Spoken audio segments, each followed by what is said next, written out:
moving on to the Premier League, man, let's talk about the title race. The important thing. The only thing that really means anything right now, since The all the only other thing that titles and a matters. majority of the other leagues have already all been decided, except in the Premier League. Let's start with our boys, Arsenal, shall we? Okay. Had a big game against Manchester United at the weekend at Old Trafford. Came out 1-0 winners, thanks to Mr. Old Man taking a Sunday jog out in the park. Mr. Casemiro could not get up quick enough.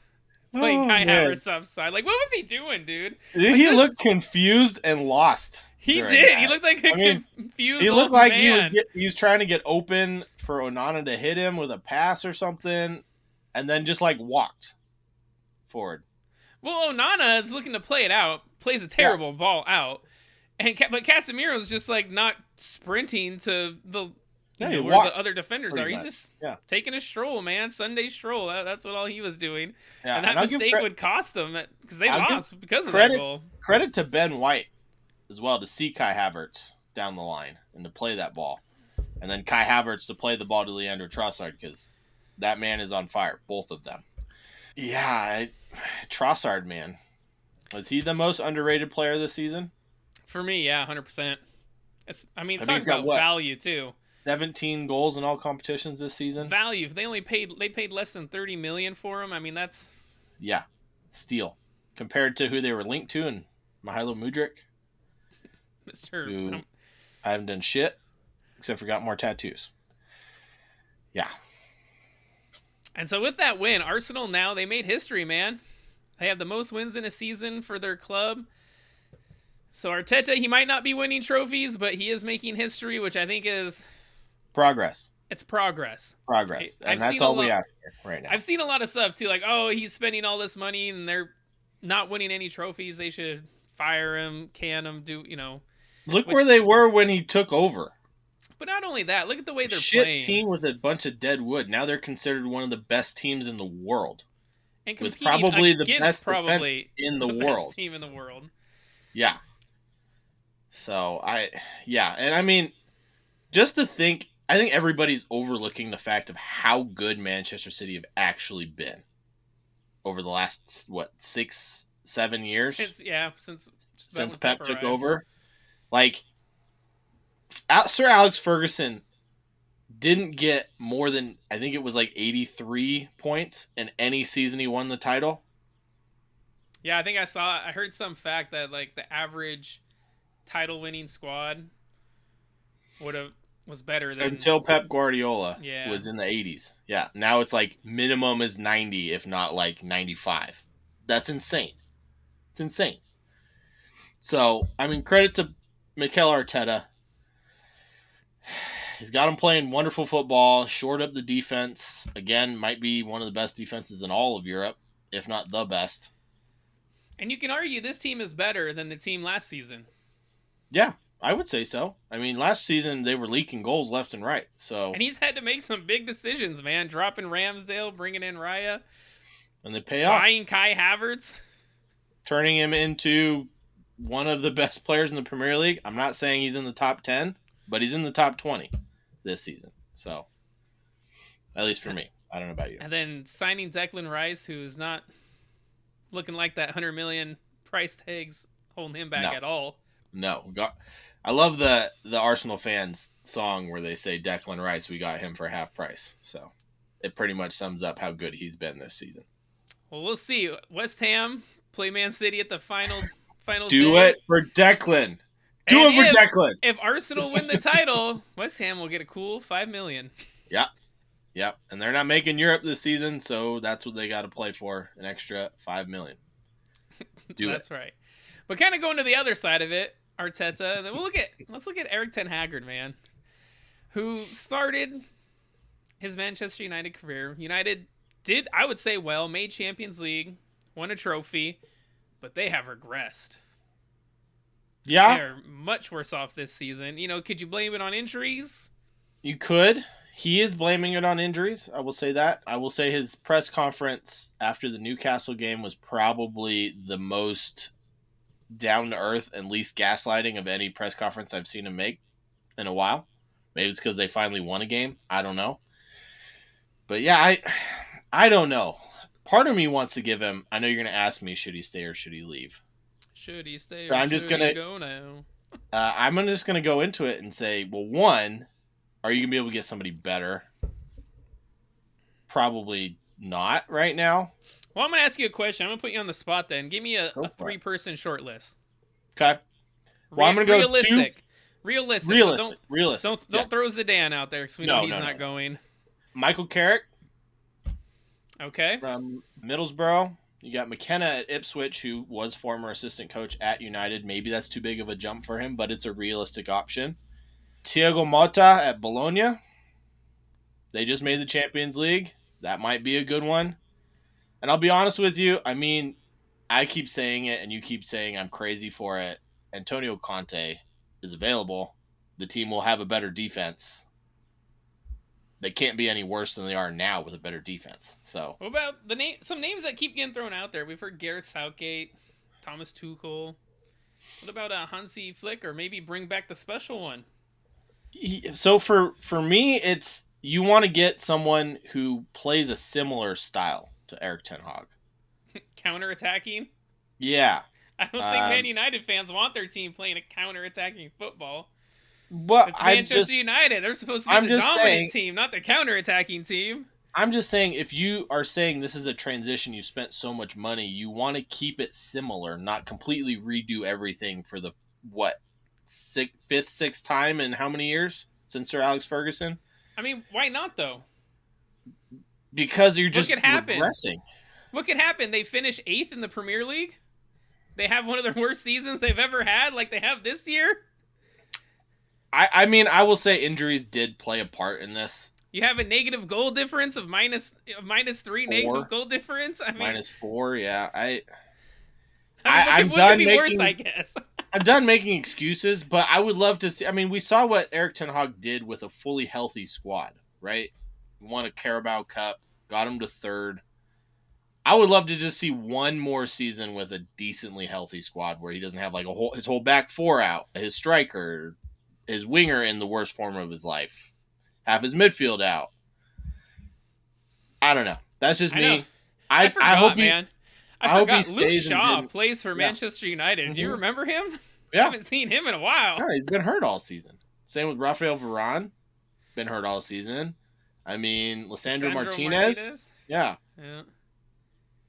So, I mean, they have a bunch of good youngsters coming up, and we'll get into that when we get into the game against Newcastle. But, yeah, man,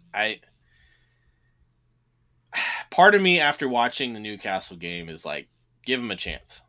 Give him another year, huh? Give him another year. Save some money. He can't be I'll put it this way. He can't be as bad as Old Trafford is. Falling down? Falling down. I mean, you see the Newcastle fans, they wore goggles today. I did see that. They're about to go for a swim. Did you see that meme also? It was like Old Trafford, it showed the water pouring down. It was like, oh, it's the 6th tallest waterfall in England or something like that. I did see that one. Hilarious. But let's go to Man City, who honestly are scoring goals for fun. Yeah. They're just a machine, man. I mean, that's really the only way to describe them. They put, most recently, 2 past Tottenham. Before that, 4 past Fulham, 5 past Wolves, 4 past Brighton, 2 past Forest. I mean, they're just going about their business. Yeah. Yeah. I mean, they haven't lost since December 6th. Like, they're a machine when it comes to the second half of the season. And we were saying that come the turn of the year, City are going to be there at the end of the season, no matter what happens. And it's going to be who slips up the least. And so far, it's them going down to the last match of the season. Not to mention, the goal difference, what was that, like 3, 4, 5 weeks ago, was like 12, 15. Now it's 1. Yeah. It's 1. That's why I mentioned those score lines. They've been scoring goals. Yeah. I mean, they overtook Arsenal for most goals scored. They're at 93 now. Arsenal are at 89. So yeah, I mean, they have players stepping up. Holland's scoring goals again. How about Gavardio, man? Looks like their Dude, left back's one of their most clinical finishers. Did you watch him in pre-match warm-ups for that Fulham game? No, I didn't even watch that game, man. He was the only defender taking shots with the strikers. And he looked better than half of the strikers with both feet. I didn't know he was that good. He's been showing it lately. I couldn't tell you what foot he's natural with. It's insane. I'll be honest. I did not watch that Fulham game. After I saw during the week Fulham their training sessions was just flying fucking kites. I knew it was over.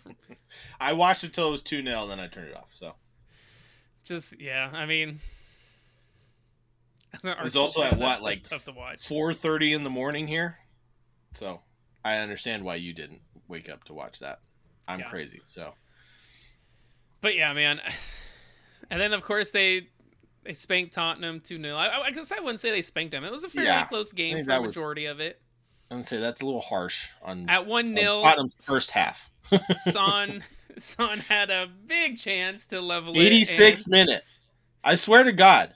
Why does he go across the goalkeeper? Go around the goalkeeper, chip him, or near post, post? Why does he go wide across? Open. Any other season, Heung-min Son puts that in the back of the net without even looking up, probably with his eyes closed. It just sums up his season for Tottenham this season. And also, I mean, I gotta give Ortega credit, man. Saves, yeah. He made 3 massive one-on-one saves. The Son one was easily the best chance. And Vicario as well, man. He looked like an Arsenal fan, some of the saves he was making. Yeah. Or Spider-Man. I couldn't tell you. He was all over the place. He was all over the place. He had some fantastic saves. But yeah, man, I want to bring up the first goal for Man United or Manchester City. Okay. Because Kevin De Bruyne, did you think he was offsides looking at it, watching the replays? On replays, yeah, but of course it doesn't give the best angle. Okay. Did you see a line drawn? Not on the TV, no. Isn't that VAR's job? For it to be on my draw TV with lines? The lines to draw lines? Because I saw one where they used Romero's shoulder, not his knee, and he looked offsides. Are you saying there's some collusion? I'm not saying collusion. I'm just saying VAR didn't do his job. Again. I mean, they cleared it 30 seconds after he scored it. Yeah. Whereas in every other game, the entire week, it took 2, 3, 4, 5 minutes on something that close. Just saying. You heard it here first. Redbeard's talking collusion. I'm just saying this is one of the reasons why I would rather have automated. Wow, the beer is really getting to me. Semi-automated offsides and get rid of VAR. Or just put all of the control in the ref's hands and just be like, hey, go look at the monitor. And that's it. VAR gets 0 power. 0. But what do you think about the goal? So obviously you told me your first goal. What about the PK that was given? Pretty obvious foul. Yeah. But what about that ball by Foden? Holy cow. That thing was above his head, and he hits it on a dime to Jeremy Doku. After that, I mean, it was poor defending. After that, it was going to be a penalty 10 times out of 10 after that. So, what about the Romero challenge on Ederson? I would call that more a collision. They were both going for the ball. So, yeah, I know. Was it John Champion? One of the commentators said it was harsh that he even got a yellow, and I tend to agree with that because, I mean, Ederson dives at the last second. I mean, it's a contact sport. They're both going for the ball, and it was close. And not only that, for it, yeah. But he hits him in the hip or inner thigh, not even close to his feet. Like if Romero hits him with his feet, that's a red card all day because his studs were up, as they always are when he tackles anybody. But always. But yeah, Ederson was not happy about coming off either. Did you see his little? And Pep said after. Yeah, I did. And what about Betancourt's? Betancourt's too, man. That was me. That was me when Son missed that chance. Throwing everything, stomping chairs. Yeah. Putting holes in chairs with his cleats, yeah. I felt it, man. That was me too. But yeah, I mean, Spurs being Spurs. I mean, they could go as low as 7th, man. Their season's not over. It could go from bad to really bad, real quick. I guess Yeah, it's 6th now. they But play Sheffield though for the final game. they do, but at the same time, it's like, let's be honest. It would be a very Spurs thing to do to just be like, yeah, well, we had nothing to play for. And Sheffield United would be like, well, let's end on a high. We're already relegated. But they do have something to play for. They're trying to keep that Europa League spot, which, I mean, let's be honest, it looks like they will. I think they will, but like, what a terrible thing that would be for them. And speaking of terrible things, I mean, their fans after that first goal, doing the Poznan with the Man City fans, yeah. and they're chanting, "Are you watching Arsenal fans?" Like, yeah. It just shows you the mentality of that club. And I think, ironically enough, Ange Postecoglou literally summed it up as well as it could be in saying that their foundation is built on fragility. I think it was. I'm paraphrasing, but yeah, I mean, fragile foundation. Yeah. Well, both in and out of the club. Let me ask you, let's say the roles were reversed. Arsenal's playing Man City. If they beat Man City, Tottenham win the Premier League. Would you root for your team? If Arsenal has a chance to be in the Champions League at that point, I'm going with I don't give a shit about Tottenham. I really don't. Which also, hypothetically, they're never going to be in that spot, so this is very hypothetical. It's just hard to root for a goal to go in against the team you root for. That you're cheering for. That's your team. It's hard to want a goal to go in against them. At my core, I fucking hate losing. Pardon my language, but like I hate losing more than anything. I want to win. So I want Arsenal to win. I do not want them to lose, no matter what the outcome is. Like if you were to say, if Arsenal wins this game somehow, they're relegated, I would still want them to win the match. I don't care. Win. Yeah. That's it. It just shows you how small of a club Tottenham is, where their fans only care about one thing, is that their rivals don't win anything at the expense of their own club. That's just a small-minded mentality. And credit to Big Ange. Like, after watching his press conference, I couldn't love him more for he's like, I don't care what anybody wants. He's like, some of my staff were saying that we should lose this match so Arsenal don't do well. Some of the players were acting relaxed, like they didn't care. He's like, I want to win. I don't care. I just want to win. Like, good for him. It should be the mentality of a top-level coach. He's like, and then he goes down, he's like, in the halls, there's no, like, runners-up or bragging rights trophies in these halls. I'm like, no shit. There's no trophies in those halls. But yeah, it was an interesting one to see the fans do that, because it's just amazing how rent-free Arsenal lives in Tottenham fans' heads. Yeah. It really is. They're a little bug under the shoe of Arsenal.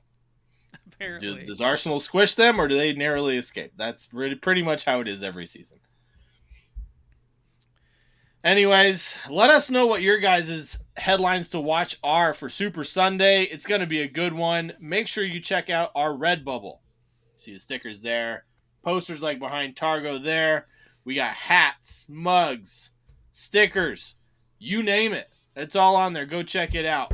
Brews and Banter FC on Redbubble. Make sure you check out our Instagram, our Facebook group, our TikTok, Brews Banter FC.